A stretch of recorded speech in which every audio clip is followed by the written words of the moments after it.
So welcome to the Young Craft Citizens webinar on community making and craftivism. My name's Hayley and we've got two speakers here tonight. We've got Onome Otite and Hannah Ford. So I'll start off by introducing myself and a bit about Making for Change, which is a craftivism project I've been working on, and then we'll go to our two speakers. So I'm based in Birmingham. I graduated in 2019 from Goldsmiths University, where I studied arts management. For me, doing my course was when I first got really interested in more socially engaged work. And for me, that's something I took forward a lot in terms of the projects I wanted to work on and the work I was interested in. For me, it's now really important that it has some kind of social impact or starts a conversation. And so throughout university, I did various placements and bits of volunteering to build my experience. One of those was with Create London, and I'd really recommend looking at their work. They're a visual arts charity, and they do loads of community arts projects around London.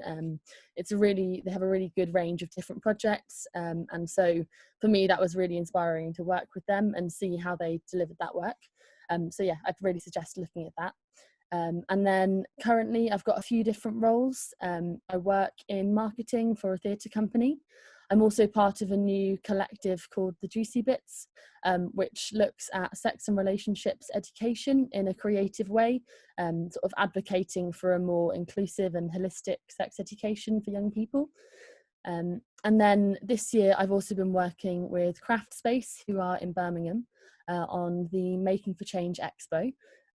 So Making for Change is a long-term project they've been running with young people, which looks at craftivism, and the young people get workshops in social action and different making techniques and craft, and they bring it all together and develop their own campaigns looking at different social issues they care about. So we've had some campaigns looking at mental health, looking at racism and discrimination and stop and search from the police. There's one really good campaign on Grenfell Tower. And then there's lots of environmental campaigns as well. And so the expo this year was meant to sort of celebrate all of those campaigns. Originally, it was going to be an in-person exhibition at the Gap in Birmingham. But because of lockdown, we had to take it online. So if we share the screen now, Rosie, if that's okay.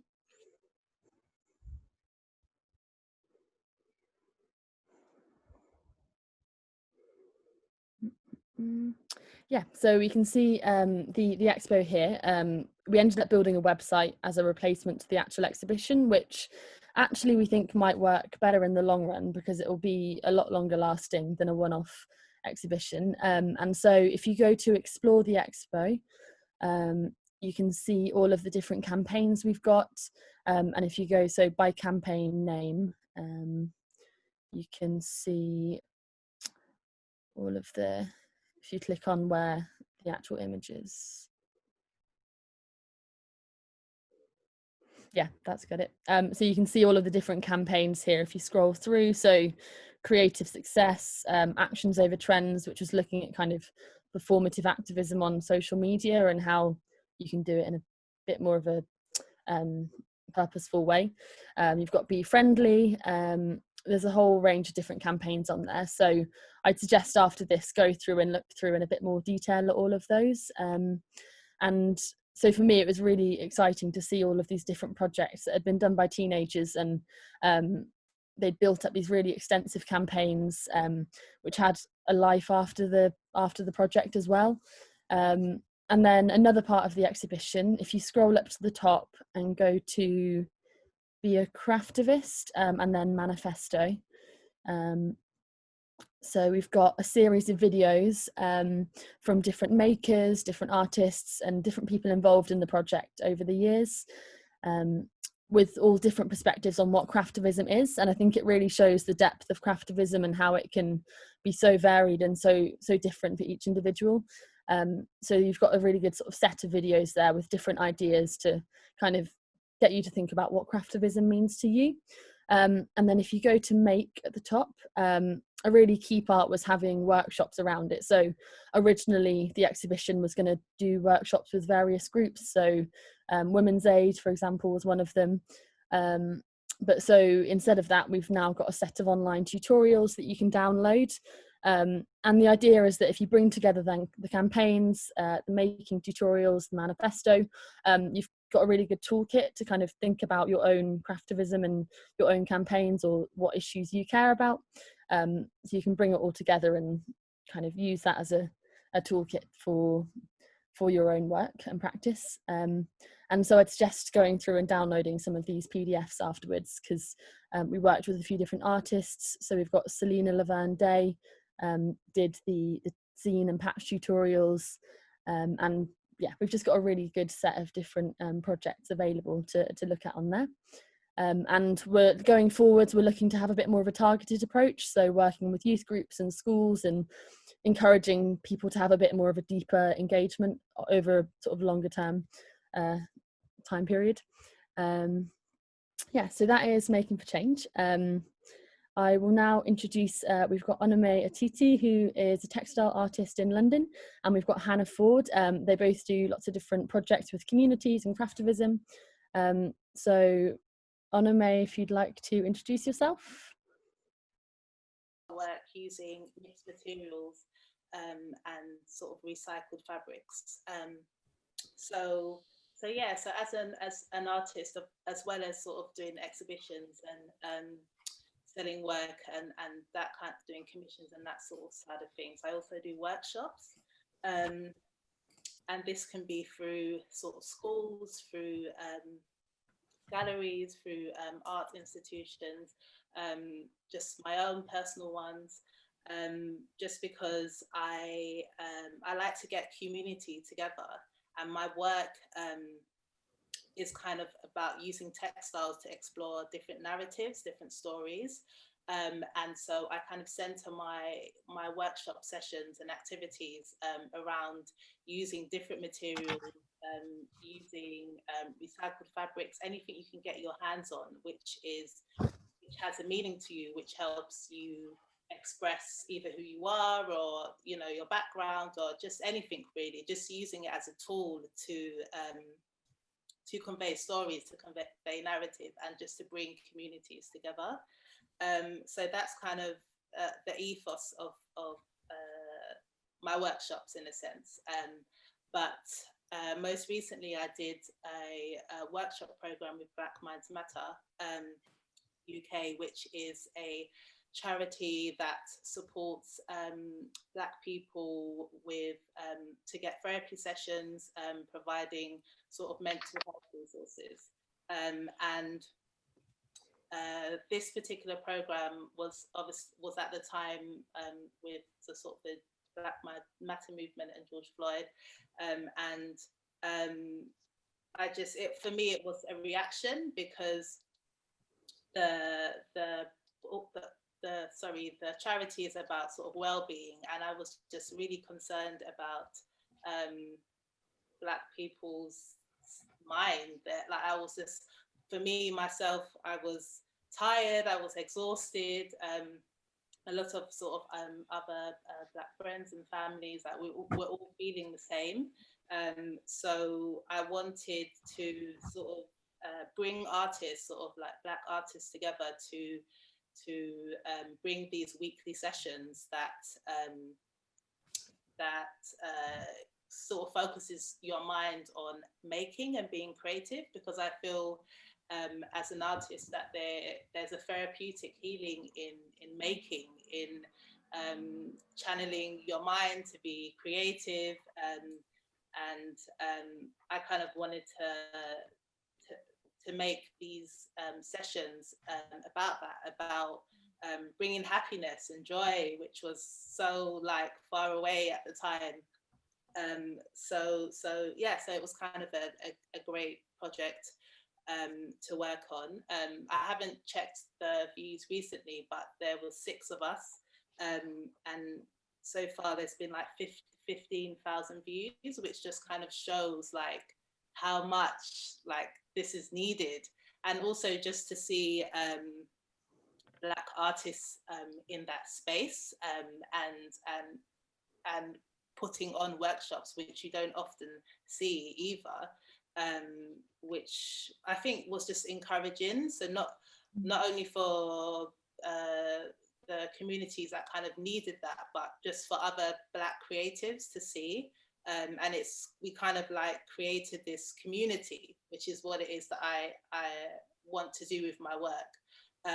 So it was kind of a great project to work on. So if you have any questions about sort of curating a workshop program online or anything like that, I'm happy to kind of like share my experiences as well. Do you want me to share my screen so you can show a bit of because I've got the Instagram up and your website as well.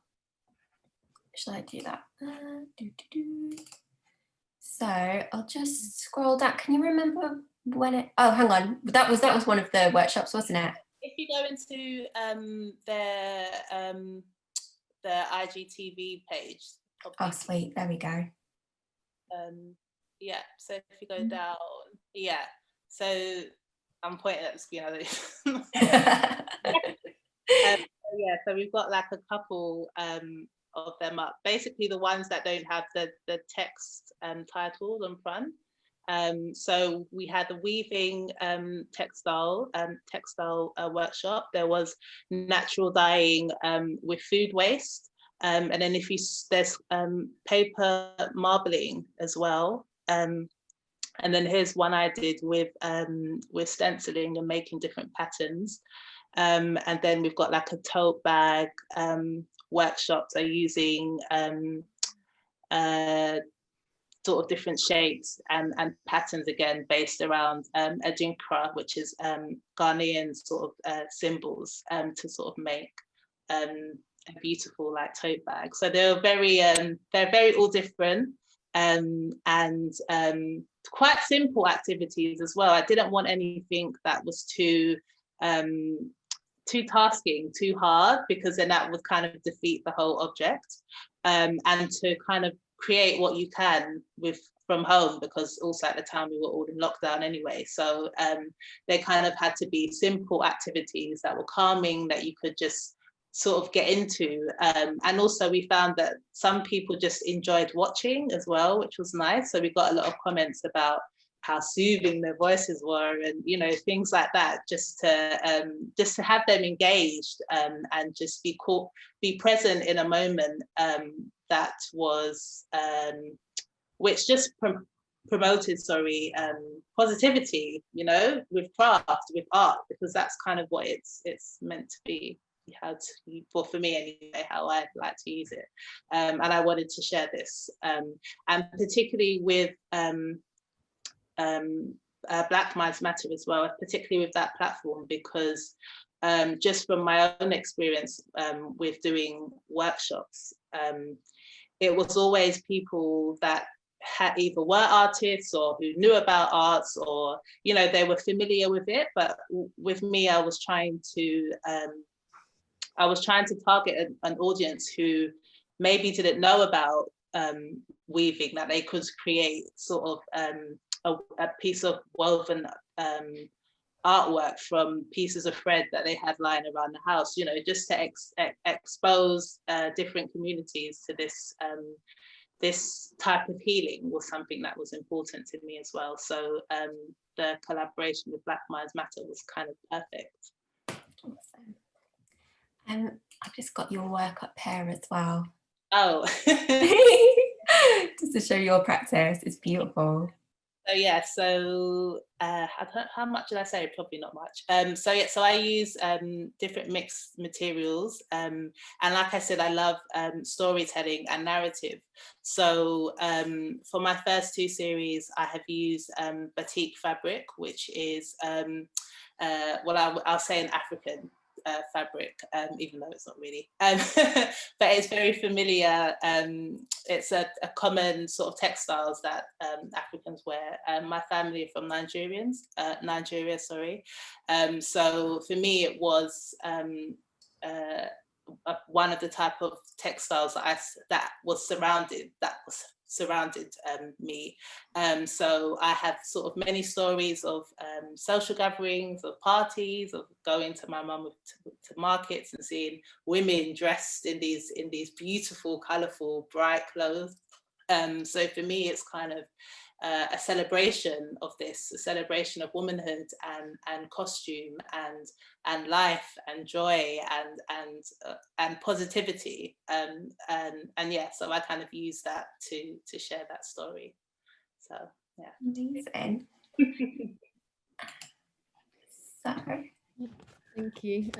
Yeah, thank you for sharing all that. That's brilliant. And I really agree on the kind of the well-being and the mental health and the positive impact of actually making. I think that's such a important part of craftivism. Almost like I rediscovered it myself during lockdown, because there was a point where you get so caught up in the news and everything, you just get lost in it. And it's actually like you have this tool, something that I do that kind of takes me out of it, that kind of channels my mind somewhere else, so that you can just get into methodically, just making. And once I kind of got back into that, it was like, oh yeah.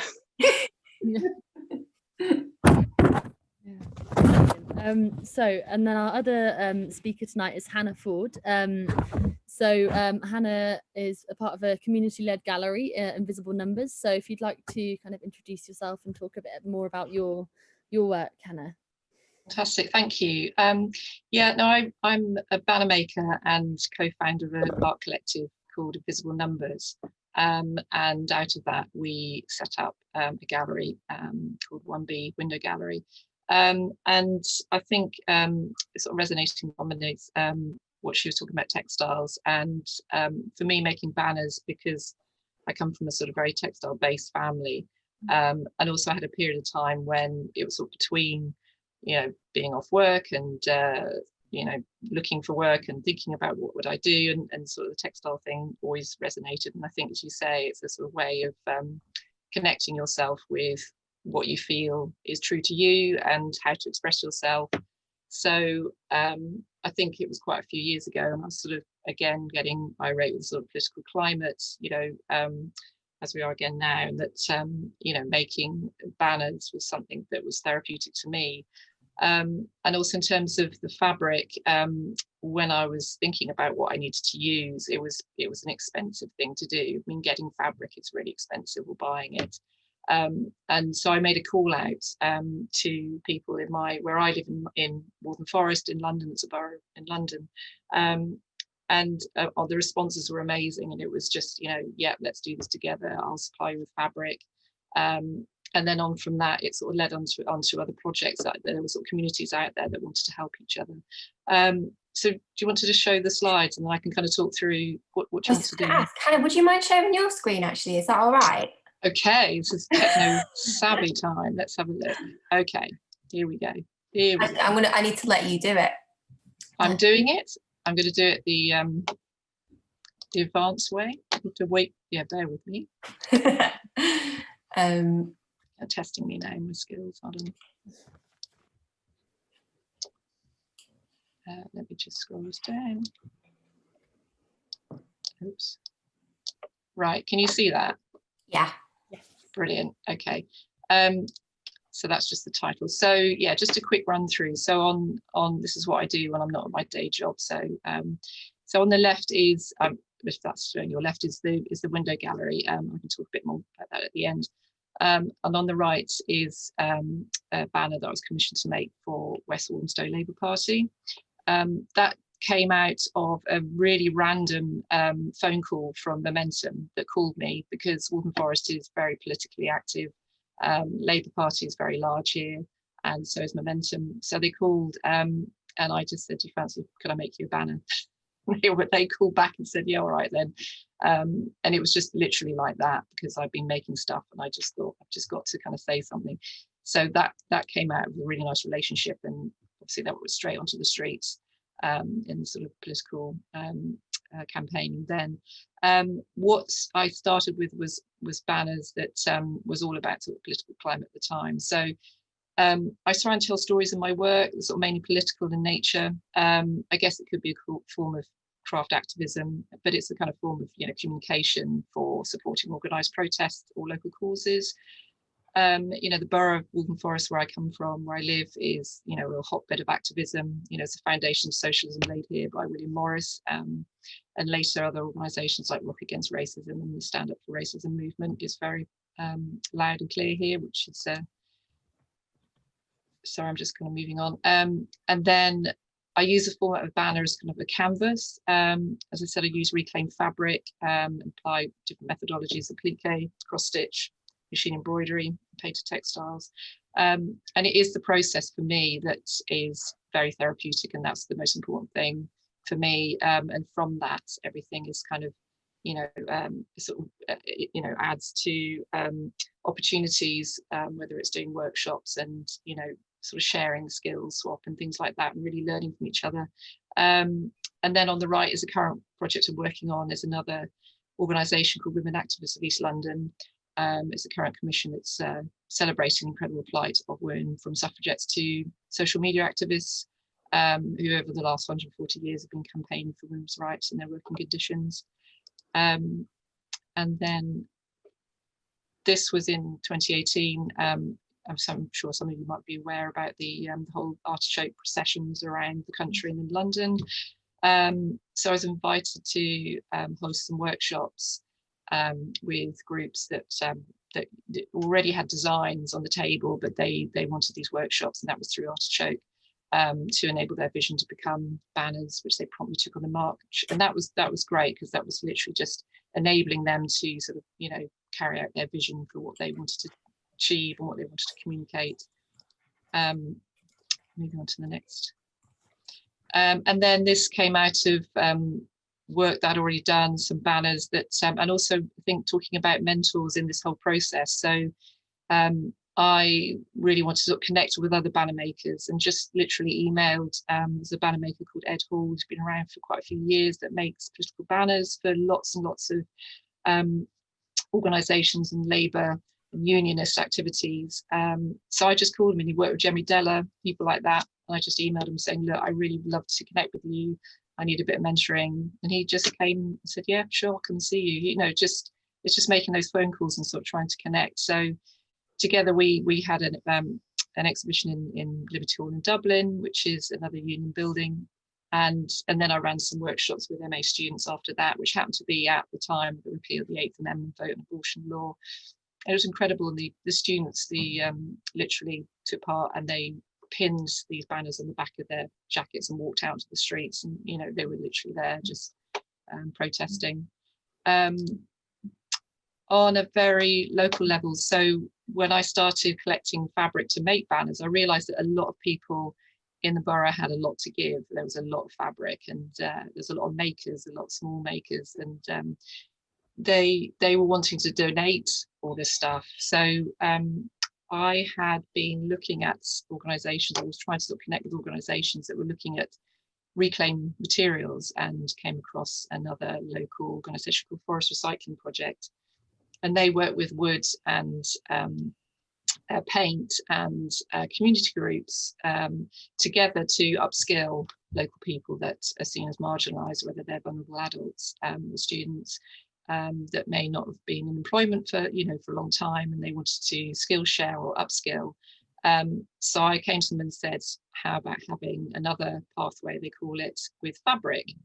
And I can donate all this fabric, and I come in and let's work together and see if people enjoy making with fabric. So it was great, and it became just a really exciting thing to take part in, and a lot of local organisations wanted to get involved. So again, it was about bringing these skills together, very much about sharing skills swap, and bringing their own ideas, but having those resource and materials there that everyone could take bits away and learn from each other.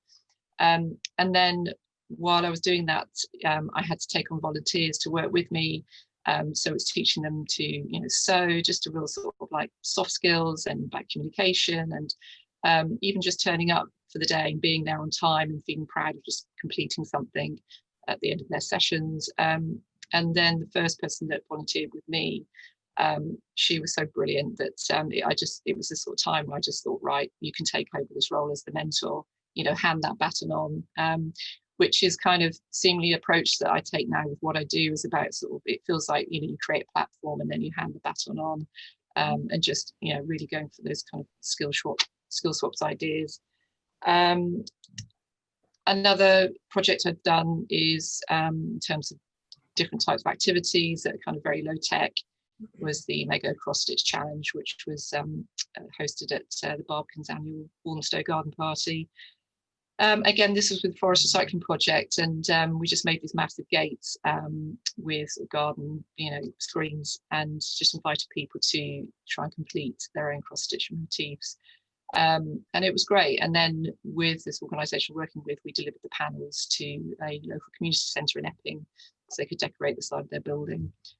Just that sort of real low tech, really accessible way of just trying to engage people to think differently about what they're doing at the time. And I kind of was looking at all the things I'd done, because I'd done these in the past before I'd sort of start my current work. So it's all kind of, you know, coming back to me and sort of resonating. But I'm especially in this sort of current climate, and sort of looking at what Stella Duffy of Fund Palaces, who offers community funding, she recently wrote an article and sort of making a plea to the government, saying that you know, local communities really hold the key to the recovery of the arts sector.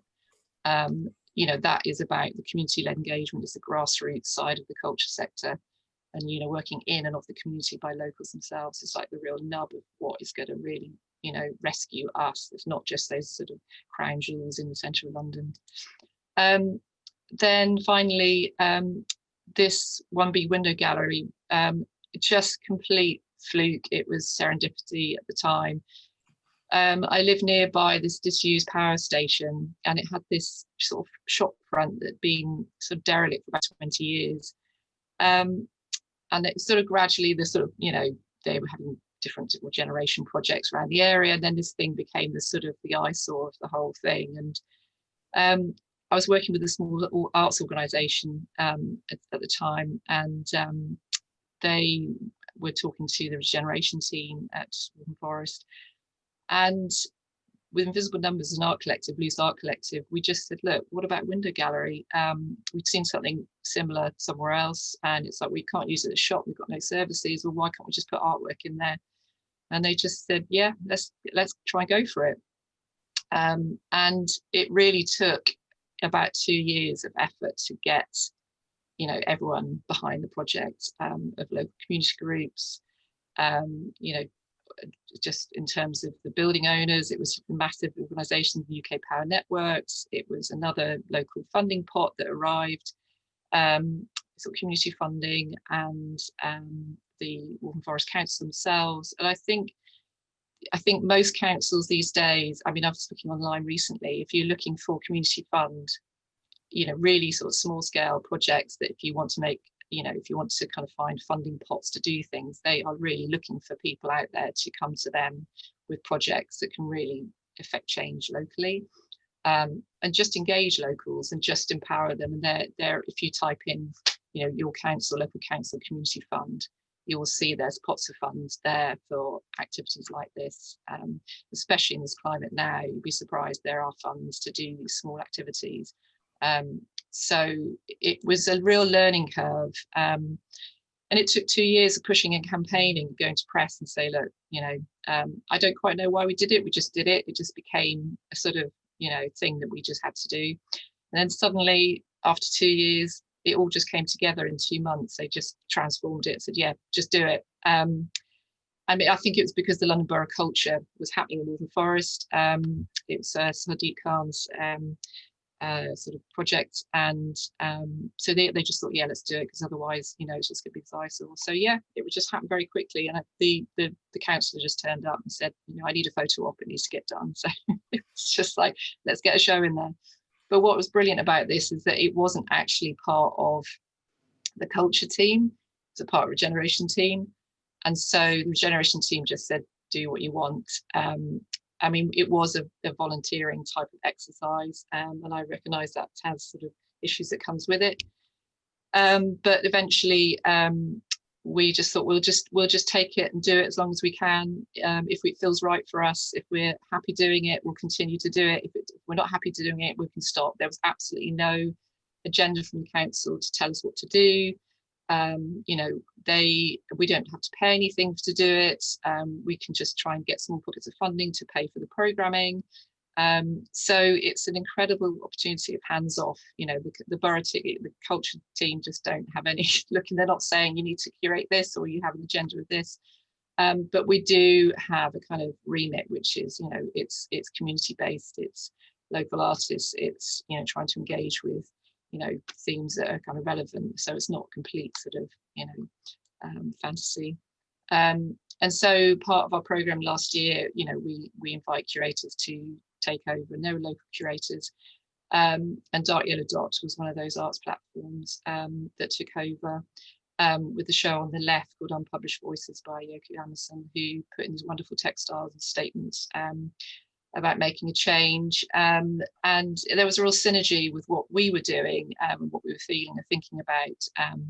And actually this year with sort of lockdown, you know, we had real time to sort of think about what we were doing and why we were doing it. And, you know, for me, sort of being, you know, craftivist is being sort of quite sort of low key, but, you know, I've done a few scrubs making and things, I mean, because obviously other things have impacted, but for this, you know, we had a few shows programmed, and that sort of went over on the summer, during the summer, and then we were talking to Dark Yellow Dot and said, you know, when things sort of change, would you be into taking over the programming of the gallery?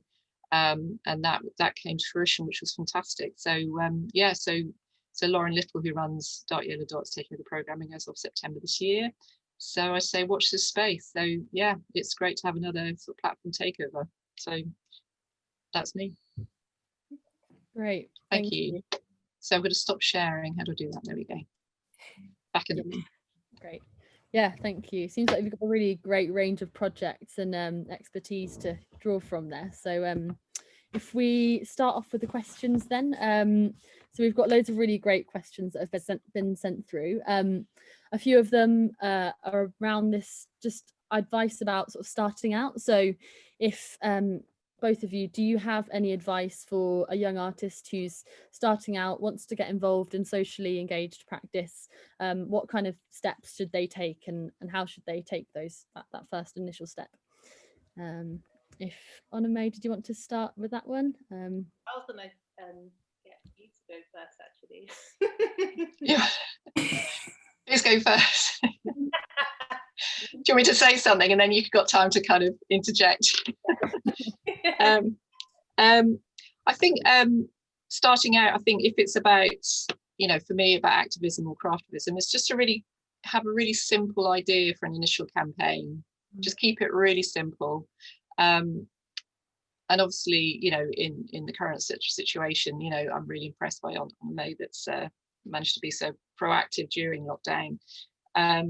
You know, I think it's, you know, have a look at these models and just think, you know, what is it you want to do? What sort of fires you up? What's making you angry? You know, there's a lot to be angry about at the moment. You know, it is worth doing it. Don't worry that there's sort of stuff online that's out there. If you know, don't get overwhelmed by it, but just keep it simple, keep it small, and, you know, start to sort of also find your people, find your voices that, you know, resonate with you, to support you. I mean, it, you know, if you want to make it a kind of a campaigning type of idea. I mean, I just started with making stuff and literally tying it to railings or outside a park, or, you know, outside a doctor's surgery, you know, things that just upset me or whatever. It's like, I just need to make a statement about that. It was as literally as kind of low tech as that. And then, you know, you just sort of start to kind of open up the discussion a bit more. I don't know how you feel about that one. Yeah, I was thinking the same thing. For me, I wasn't really coming from a place of activism. For me, it was more of a place of care, of empathy, just for others, and wanting to create a safe space, a space of healing with art. Like, it was just so simple. I kept thinking that when I approached Black Minds Massive, because I was doing some other projects with them about this idea, I just thought it was just such a simple thing that I thought they were going to be like, no, but they just thought, yes, like this is what we need to do. So it doesn't matter sort of how simple the idea is, just to, if you're passionate about it, just to do it, and you will find other people to work with. So for example, I was working with 5 other artists and creatives, and it's a charity, so we were all kind of volunteering our time, and I remember there was one point where I thought, oh crap, like how am I going to get people involved, because I suddenly thought about, you know, they're used to getting paid, you know, kind of going along those lines, but once you kind of find people who have the same cares about you, like you were saying, you know, you kind of, you're creating a community in a way. So I think you just need to kind of just reach out to people, anyone, and don't be afraid, just to ask, because they can only say no, and then you just move on. So yeah, because suddenly you have this one idea, and then it grows into this kind of big thing, and it opens up a community. So with me, it wasn't only with the Black Minds Matter platform, it was with other organisations. It's how we got connected, Rosie, with the Craft Council. So you kind of pick people up as you go along to create this movement, you know, which is kind of from this simple idea. So I wouldn't poo-poo anything. I would just kind of go for it. So. Yeah, I love that kind of snowballing idea of like going through and getting. I think one of the other questions was, how can I use my love of textiles to help out? And I think it is about that, like what you are really love and what you're really passionate about, and that should drive you through, I think, shouldn't it? Sorry, Hannah, you were going to say. No, I was just avidly nodding. No, I think you're absolutely right. I think you know, and you find connections in strange places, and you know, engaging with groups you never would have thought you met. I mean, when I was doing the sort of mentoring program at Forest Recycling Project, you know, people came in because they just needed to find a similar communal space. I think, like you say, Onome, it's about creating that safe space, and it was all about that. And 2 friends of mine, there's Jimena Pardo, who runs the Upperistas group at Stitch for Change, and she's now part of that whole Stitch for Change COVID-19 quilt project. And you know, it was just sort of starting from initial ideas, and sort of seeing her go through it and just watching how she does it. You know, it's and what her activism is about, what it means. But there's always those little tiny touch points, and you just think, yeah, there's a kind of love of textiles, and what is she doing with those textiles? It's really lovely, and you can always connect, and you know, you're like you say, you're just creating that kind of lifting platform.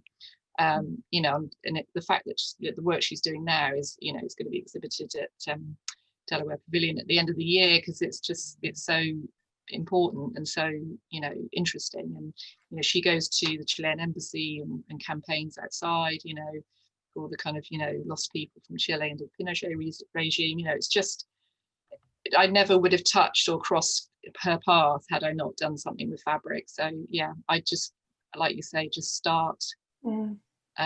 And just, you know, ask, borrow, beg, and you'll, like Onome said, you'll be surprised who comes and says, yeah, I'll do that, because it's about the passion ultimately, isn't it? Well, I was just thinking actually, when you were saying about like kind of just contacting the council about stuff, like my friend, she lives in sort of a shared, quite an old shared building, and they've just got like a residence, and they've got like a little community garden next to it.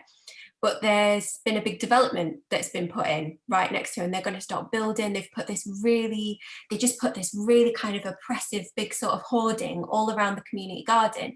And they were just chatting in their sort of residents WhatsApp group, and they were talking to the council kind of about it, but just on the kind of nuts and bolts, oh, there's going to be a big load of hoarding around it. But my friend's an illustrator, and she said, well, if you pay for the paints, can we do a big community mural? And they were like, and she had to go back and forth with them a little bit, but in the end she's just painted this absolutely beautiful mural that's going to be up there for a year. Everybody was getting involved and it was great, and that was just so organic. And what's been great is that actually she's made all of these really lovely connections with everybody in her building, because when you're doing something outside, people just want to come up and chat to you and find out about it. And that's a really, you know, even if you're quite shy, like that's quite a nice way of kind of chatting to people and making those connections too. Yeah, that's really lovely. And you've kind of touched on it a little bit, Hannah, and both in that question as well, but just thinking about mentoring and kind of support networks for young people starting out, do you have any advice around sort of if you want to find a mentor, or if there are any other sort of bigger networks to inform your work and practice? If Hannah, if you want to start. Oh, sorry. Yeah. Yeah, I mean, I think you know, if there's somebody that inspires you, I mean, these days with social media, I mean, you know, there are so many fantastic groups out there. I mean, actually, I was looking at both your Instagram accounts, Hayley and Onome, separately anyway, and I was like, wow, these are amazing. And it's like, oh my God, I'm actually looking at the people that are behind this, you know.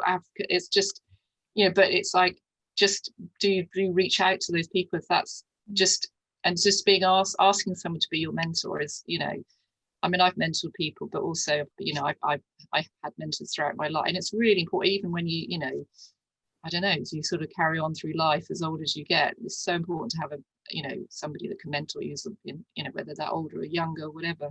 But yeah, if you're just unsure, just reach out. Believe me, they, you know, are so honoured to help if they think they can. In terms of bigger organisations, I don't know. That's probably another question, somebody else. What I was going to say, if you kind of know what type of mentorship you need. So for me,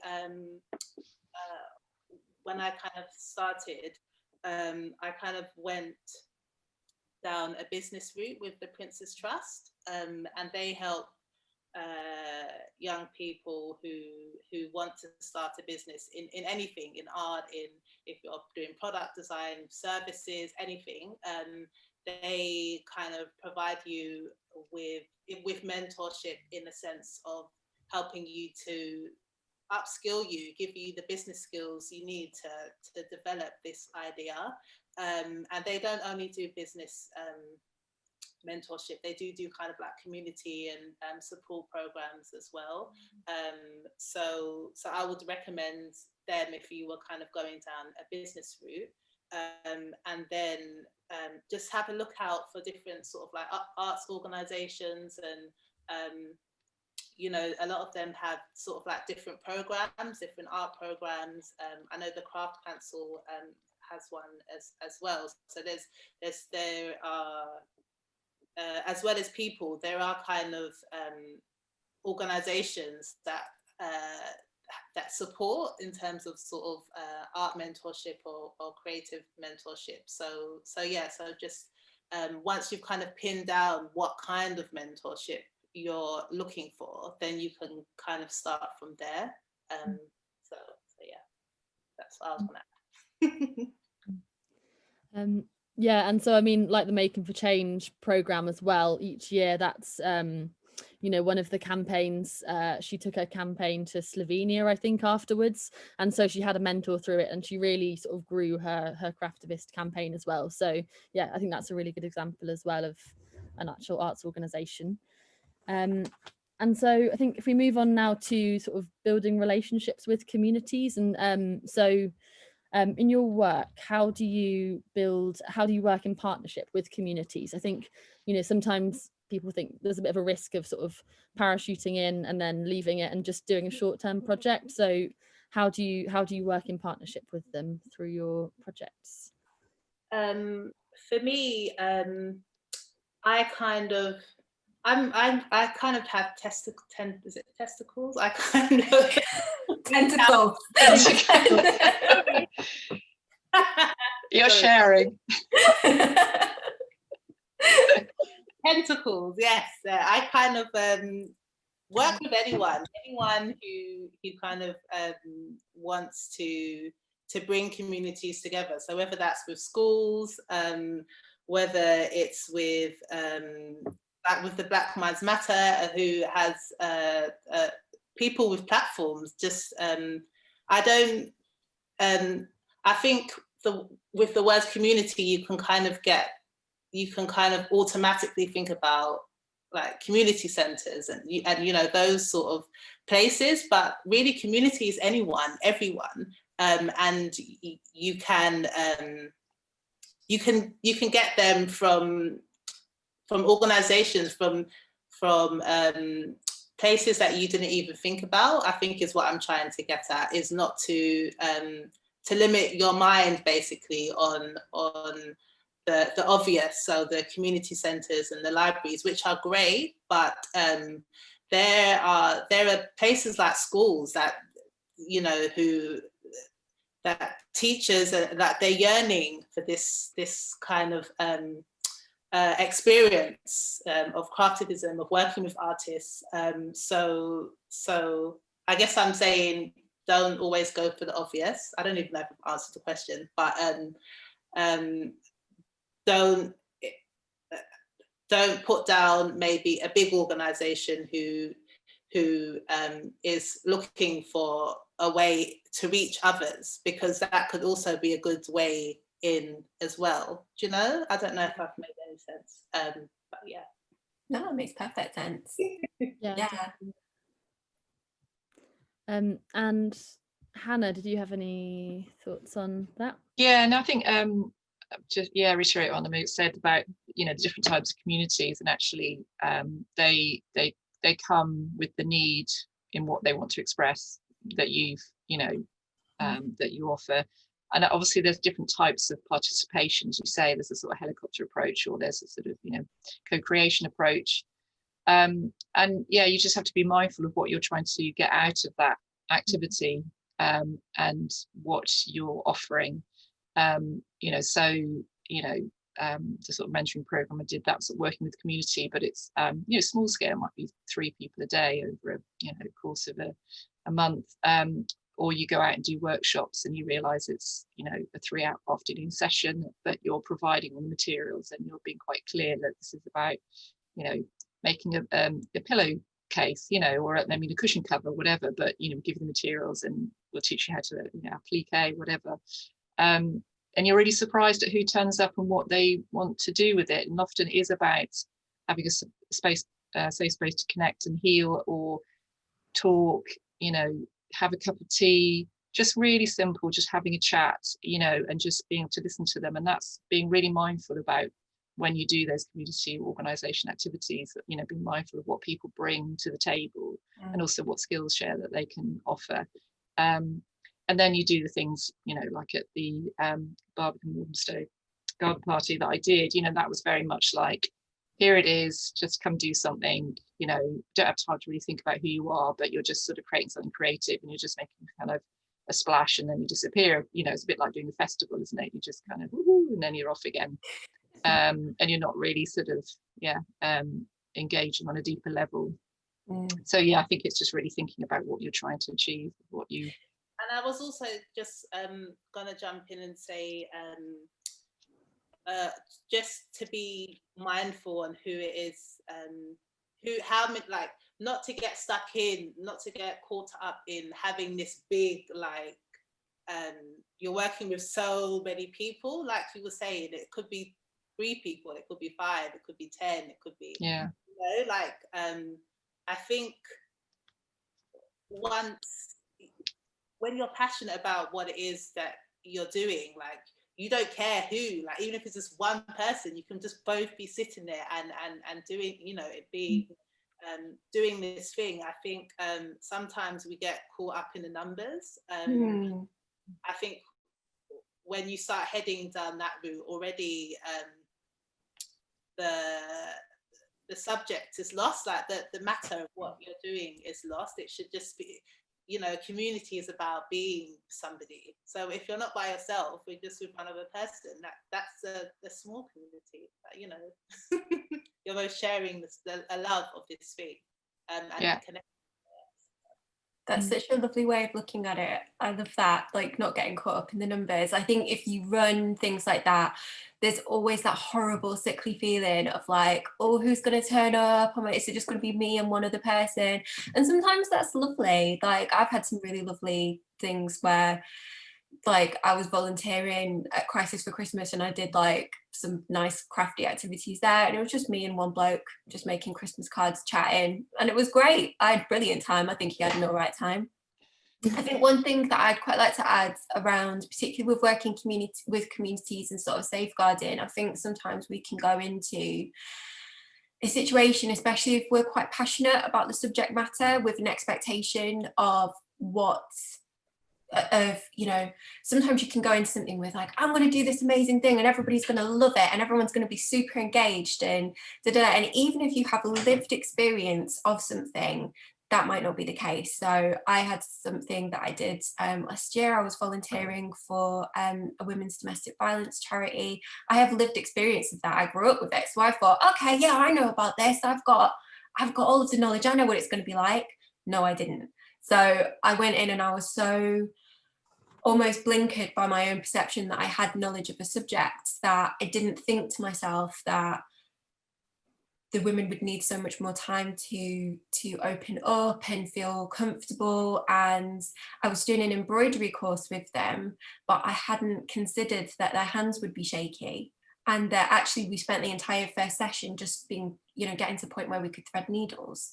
So it was kind of, it completely taught me that going into a space, you kind of have to go into it with like a real sense of humility, that you're going into people's lived experience, people's lives and things that people live and experience. So yeah, understanding that you're very much like a visitor as well, I think is a great approach to have. Yeah, I think if you can definitely look online for, volunteering, what I know because there are lots of organizations that deal with, how to be a volunteer or how to manage volunteers, and that in itself you have to be quite mindful of. And it's also interesting to really learn about what it means, and like you say, the sort of impact of working with groups or working with volunteers, that where they're coming from and the need for them to do these activities, and the need for them to volunteer and be part of an organization. And it's often about them and their well-being, about having structure and about being valued. And when I was working with the Forest Recycling Project, because we are mentoring people that are vulnerable adults, so you can look into doing safeguarding training, and you can read all about that online, and it's really good to know about what the Care Act, what that means, and it gets upgraded all the time. And it's really about just being really aware of people who are vulnerable, who might be vulnerable, who might show elements of being vulnerable.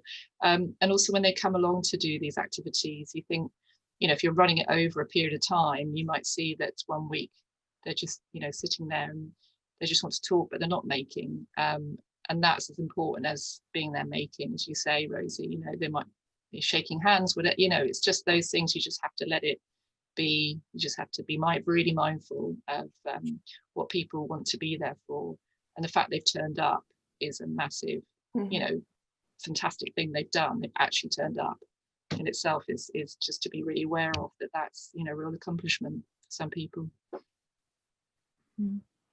Yeah, great. I think we've hit a really important area there with safeguarding as well, and actually just being really aware of what you might not know about that community. And so I think that leads to another question of sort of, do you have any thoughts about working with communities that you aren't a part of, and how to approach projects with that? If Oh, Onome or either one. What can I say? I can't. I haven't had experience that myself, but I think empathy and is a good place to start. Is again, like you were saying, Rosie, you're a visitor, so just being sensitive, being sensitive to other people's experiences, listening as well, and again, like you were saying, if they're coming there not necessarily to do what you want them to do, but they're coming with something, that's good as well, you know, because experiences are different. Everyone is going to have everyone interprets things in different ways, and I think the fact that they turn up is a good, it can only be a good thing. So that's my kind of thing about that. Yeah, great. Yeah, I think and it's about building trust. I mean, I think about in terms of communicating to groups, and you know, we're just assuming that we're communicating with certain types of groups, and you know, there may be sort of groups, you know, that religious groups, or you know, you're thinking about if it's a women's group, and you know, if it's, you know, can they actually be allowed to join groups, and how you communicate with those groups. You know, maybe it's not social media. We just assume that you know, everybody is accessing social media. You know, there's low-tech ways to communicate with groups through, I mean, you talk about libraries and community clubs, and even the supermarket, you know, putting a poster on those walls. It just, I mean, you might still have to link to a website, but it's still a place to get that, you know, sort of low level way of communicating with those groups, because it depends who you want to engage with, and but also be mindful of who you think you're reaching out to, and that actually it may be just offering a platform to certain community groups. You know, they want that platform, but they may not want you to be there as well. That's why I think that's the key, really, because you can research, you can find out all, you know, as much external information as you can, but if you haven't lived it, I think you can only listen, you can only, do you know what I mean? You can only create that space, you can only be the provider in that sense, and that's kind of it. And what people get from it, like that's what they get from it, you know. I think you shouldn't be too as hard as it can be, like try not to get too focused into, oh, I'm not part of this. And I think once you start going down that route, that's just your mind, you're not even going to be there, because you're just going to be in your own head and your own thoughts. I think if you just provide the activity or the environment or whatever it is that you have, and just let them get on with it, really, because in a sense, that's why, isn't that why you've created it in the first place, you know? So yeah, great. So next, I think if we move on to sort of the promotion and actually getting people involved in projects, if we imagine a pre-COVID world, if you're putting on a project, how do you actually get the word out about it, and how do you make sure people actually turn up to that project or event? If Hannah, would you like to go first for this one? Gosh, I'm trying to yeah, I think it's just obviously trying to think about what you're trying to, you know, what your campaign is, and you know, I mean, I've done sort of, you know, low tech, just pinning stuff up on lampposts, to, you know, social media, to talking to local press, trying to get something in there, and you'll be surprised that you know, local press, desperate for interesting stories, they're literally waiting for you to kind of, you know, come to a good story. If you can kind of, you know, write the story, give it to them. Yeah, just and go out there, and, you know, obviously pre-COVID, ideally you can go out and sort of touch base with lots of other organisations out there that you might, you know, that might resonate with what you're trying to achieve. I mean, yeah, there's some amazing organisations near me which are kind of real focused on, you know, sort of young people and their activities. You know, can make a real shout out to all of them. Incredible. And there's the new one called Black Horse Responders that are actually doing some amazing youth programming during lockdown. I'm really impressed with them. So yeah, I mean, there's, you know, I think you just have to kind of, you know, be kind of clever and think about social media, and then you have to get quite guerrilla about it and get out there. I think know who it is that you want to target. So I don't know if you're targeting sort of like young adult, you know, young youth, like where do these people hang out? Like you need to, yeah, you once you kind of find out who it is in particular you're trying to target, and then where do they hang out? Where do they go? You know, those sort of questions, and then you can start hitting those. If you know that they hang out in a particular youth centre, then you go again, like you contact them and you put signs, and you know, you speak to people there and you try and spread the word that way. And also, I was going to say not to think about the people around you as well, because your friends, family, like they will want to help, they want to share. You can get them. Every time I do a newsletter, I'm always like, please share with your network. You know, there's just a way. I kind of like the snowball effect. I think it works because if somebody is telling you, if someone's telling you to somebody else, it kind of it makes you accountable, like that, you know, that they're building you up, sort of thing, which is what you kind of need when you're organizing something, really. So yeah, I think that makes sense. Yeah, definitely. Thank you. I think thinking about like a post-COVID world as well, like there's ways around things. Like, so Fun Palaces are such a good example of, they've really, really thought about things, because they were like, if we try and do something in real life now, we're going to be leaving out thousands of people who can't get out of the house because they're shielding. So they decided to do, what was it, like 1,000 tiny Fun Palaces. So basically they were like, if you're shielding, can you do an art project like out of your window, like through your window, and people can come outside and watch and, you know, do it that way? Can you do it over Zoom? Can you do it over the phone? And I think what this pandemic has taught us is that actually we can be quite resourceful, but there's also thinking about, you know, if you are reaching people and you are wanting to do something that's online, are you considering that people might not have internet access, or they might be paying as they go for internet access? So if you're doing a funding application, which I guess we'll probably come on to in a minute,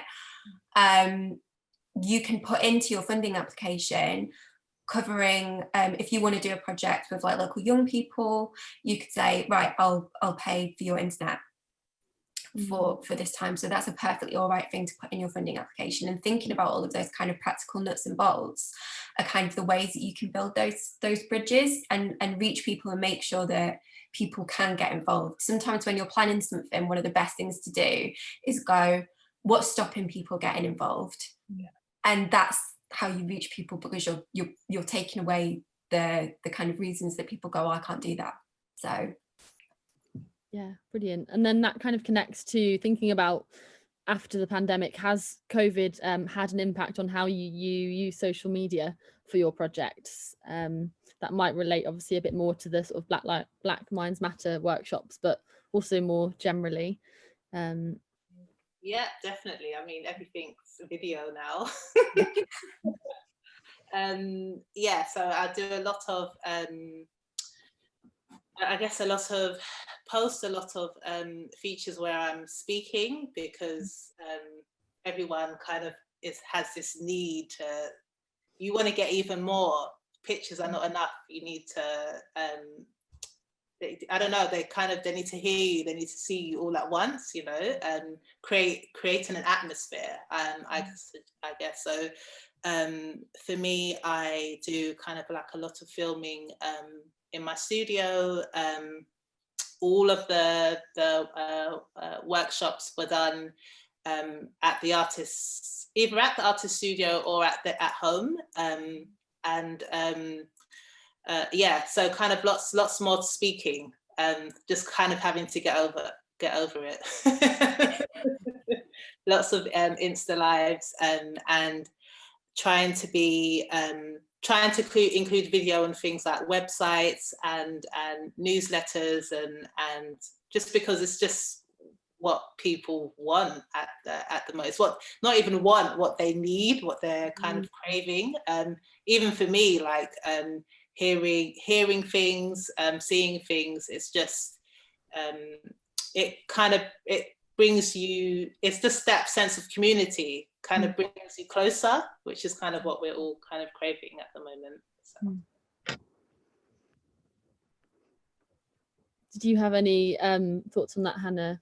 No, I think Onome's sort of, clarified that really well. I mean, to be honest, just because the sort of nature of what I do, and with what I've been doing, my day job, and also sort of home life, actually for me, COVID was a time of sort of regrouping and reflecting, rather than posting and doing. So that's quite interesting. And I think it was more about just having to really sort of be about self-care, and which, is absolutely fine as well. And you can't expect to be, creative and producing. But no, I mean, actually out of that, this fact that we've got this sort of takeover was out of that. It was like, well, let's really reflect on what we want to do and what we want to go forward. So that's, for me, that's sort of kind of regrouping and sort of getting the energy to kind of carry on again, which has been fantastic. So yeah.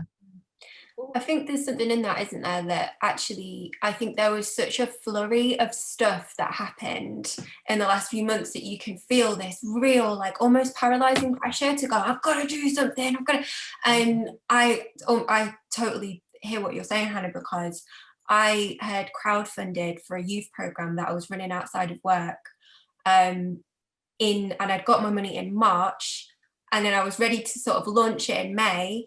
It was this big in-person, like, intensive project, and then I couldn't do it. And then I spent months going, okay, can I do it yet?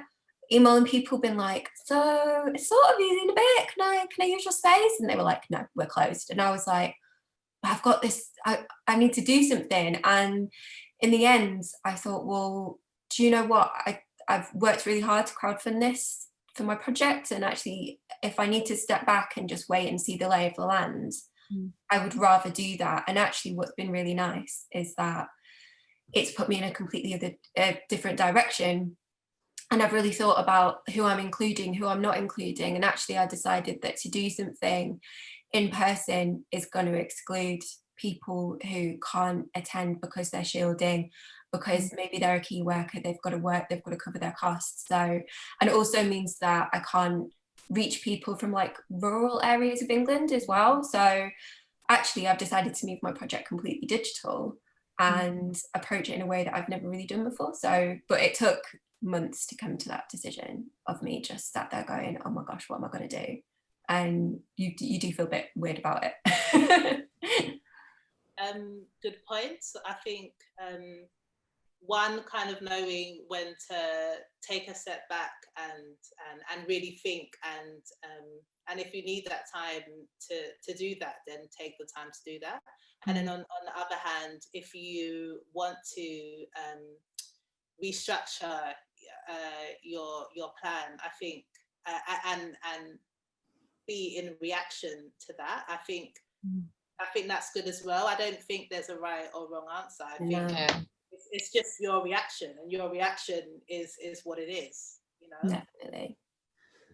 Yeah, and I think with the Making for Change Expo as well, originally we were going to have in-person workshops, and now we've got a video from Betsy Greer, who's in America. So actually she kind of coined the term Craftivism. So we've actually managed to connect with someone in another country, and so actually I think it can bring a lot of benefits, definitely, and actually help you reach such a much more wide audience, definitely. So, and yeah, making sure you can take time to reflect and actually not feeling that that pressure, because I've certainly felt it's very like saturated and busy online, so actually maybe pausing is good and then launching an online project when it's a bit less busy online as well. So I think in April I felt like everyone was like, here's a new project, here's this. So actually taking time to really plan it is good, and making sure that you can stand out, I think, with so much going on. Yeah. And so you mentioned, Rosie, funding proposals. So if we move on to that, does anybody have any tips for funding bids or proposals for projects? I think, Rosie, you have some expertise around that. Well, yeah, so I've done things two ways. So I've done funding bids for projects, and I've done that as part of working for an organisation, but I've also done that as an individual. And I've also crowdfunded for projects.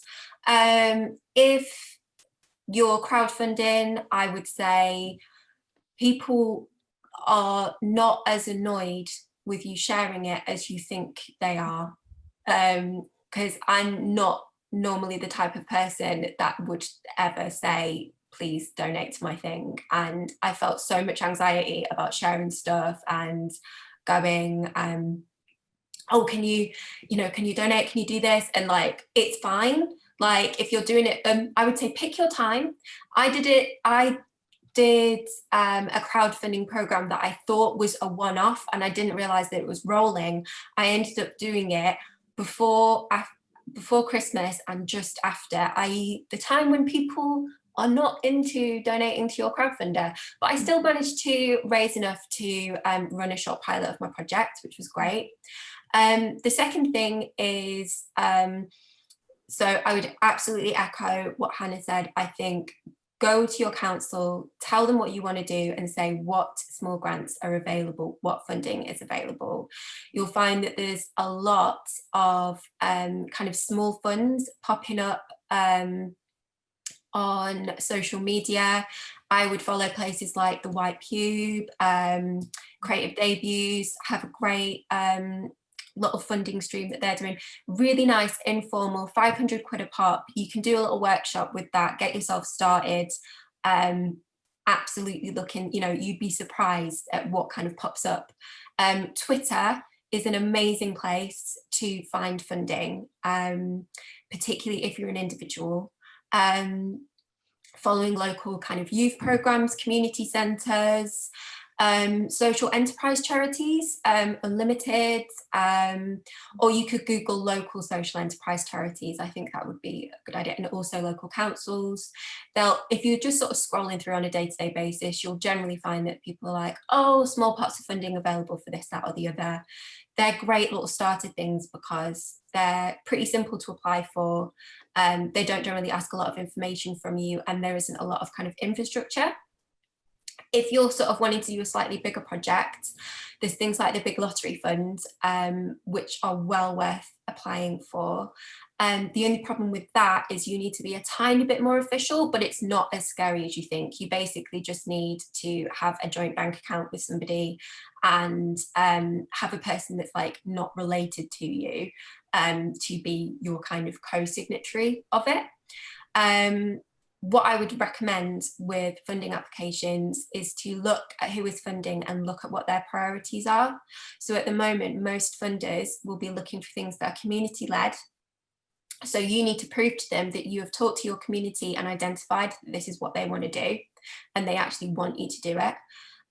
So that could just be having a quick Zoom chat going, having a quick WhatsApp chat with your local neighbourhood group. I did a little survey and said, oh, could you just tell me what you think about this? And people came back to me.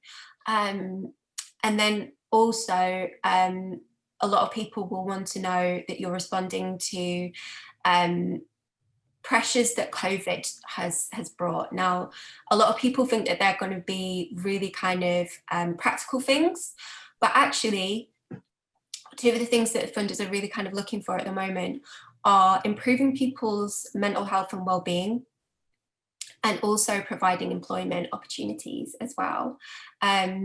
So I think, you know, both of those things are, if you're doing local workshops, sort of skills building, anything that, you know, is encouraging kind of discussion and well-being, they're both things that are sort of well worth highlighting, and well worth highlighting that you've spoken to the people, they're called like beneficiaries, and actually really knowing that there is a need for what you're doing, which there will be, because if you've chatted to people and people are like, yes, I think that's an amazing idea, you've got it in one, basically.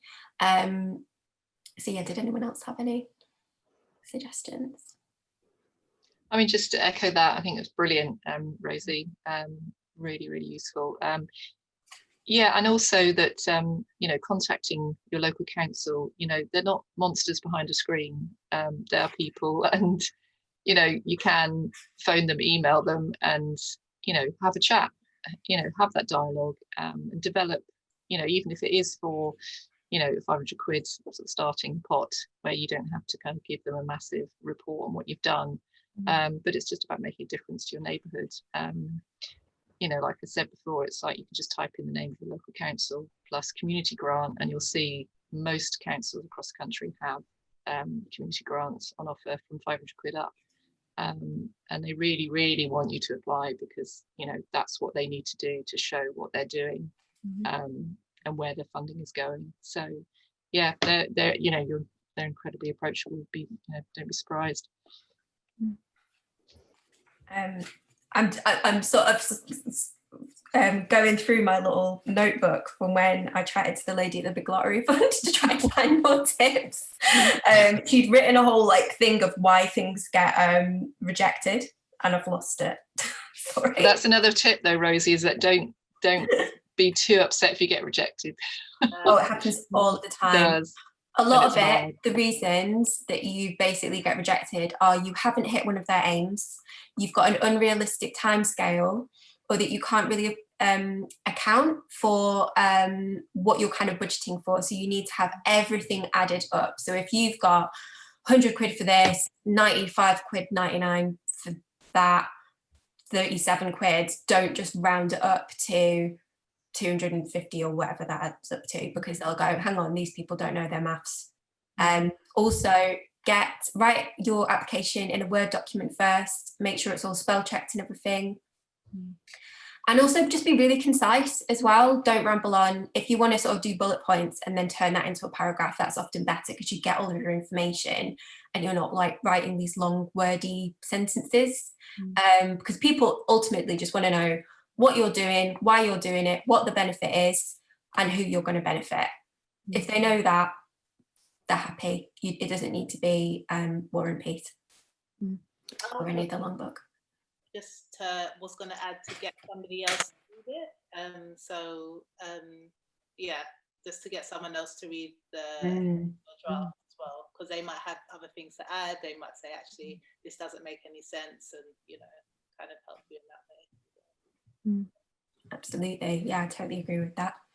Would you suggest asking for feedback if you were rejected, or do you think it would be, they wouldn't be able to do that, do you think? It really depends. It really, really depends. One thing that I would suggest is there's a lot of social enterprise charities out there, and a lot of who, even if you're not planning on setting up a social enterprise, like, they're still quite happy to give you a bit of a hand with stuff if you ask.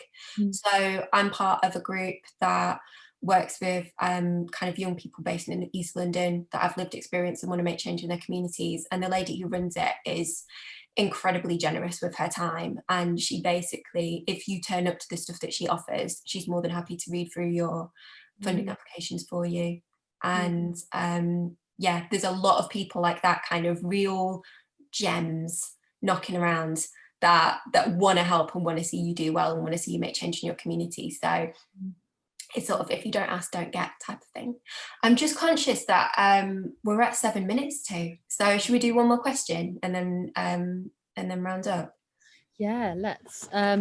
We've just got a couple more, but well, I'm just wondering as well if there's. I'm conscious that if you want to put it in the chat, if we've not covered anything, if anyone's who's watching is going, oh, I really want to know this, just pop it in the chat as well.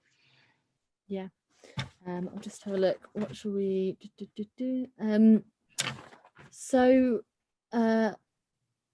one of the questions kind of relating was just thinking about evaluation, if there were any tips on sort of working with through your project, kind of for funding, but also more generally in terms of monitoring your impact and evaluation. And I was thinking about how to do it in like a meaningful way that's not just box ticking, if that makes sense. If you had any thoughts or anything around that. It's always nice to put on the show, like in terms of thinking of how you can document it. So you can, you know, you can do photography, you can do film, you can do like sound bites, just I guess interesting ways, opposed to sort of writing a document. I think is always nice. And then you can, you know, with the film, with the photos, with the sound bites, you can then, it's like an extension almost, because then you can I don't know, put on a show, share it on social media, you know, you can, it's like it lives on in a way, you know, which I think it's a good thing. And again, you're bringing the community together again. So I think that's really a really good way. And also to have something like that on your application really sells. So things, like with the British Council, they kind of have opportunities like that, and they're really into how to share the results, but in more of a creative visual way. So I think organizations really look to things like that as well. So yeah, thank you. I mean, I guess it's yeah, I think extended from that, it's like having a kind of case study or a legacy of what you've done. Because obviously there's evaluation and there's evaluation, there's the kind of, you know, quantitative stuff, numbers, and as you say, if you're having a kind of impactful session with 2 people, you know, that's just saying you've got 2 people there, but actually what's the sort of qualitative impact you've had on their well-being. And it may be that, as you say, it might be a record of what they've done, created, but also, you know, you can decide that evaluation is just a very simple feedback form, just saying, you know, how do you feel? How do you feel? You know, happy, you know, since doing that. You're just really something simple just to kind of recognise as an exchange. And that itself is really vital to what you're, you know, trying to collect. I think in terms of like maybe sort of craftivism projects and sort of projects where you've got people working together to try and meet a goal. So say that you want something to happen, like my mind has completely gone blank, and I've like, so say that you wanted to oppose the redevelopment of a local building that is going to really disrupt the you know, and it's going to disrupt the community. It's not been very well thought out. That is a long-term thing, and you might not see direct results of that, and you're going to get a lot of pushback on stuff like that because money talks, money changes hands, and it might feel really disheartening. But actually having a bit of a creative approach and a bit of a flexible approach to what change you have seen, and the small kind of things that you've changed is really important, and it'll help you carry on with what you're doing, because sometimes it's sort of highlighting those milestones. So say, you know, you're at the stage now where, you know, you're scared that the develop, you know, you've done lots of things, you've done lots of community workshops, you've done a huge protest sort of banner, you've done a sort of street party, you've done all of these things, and still, you know, there's a bit of a fear of the development still happening.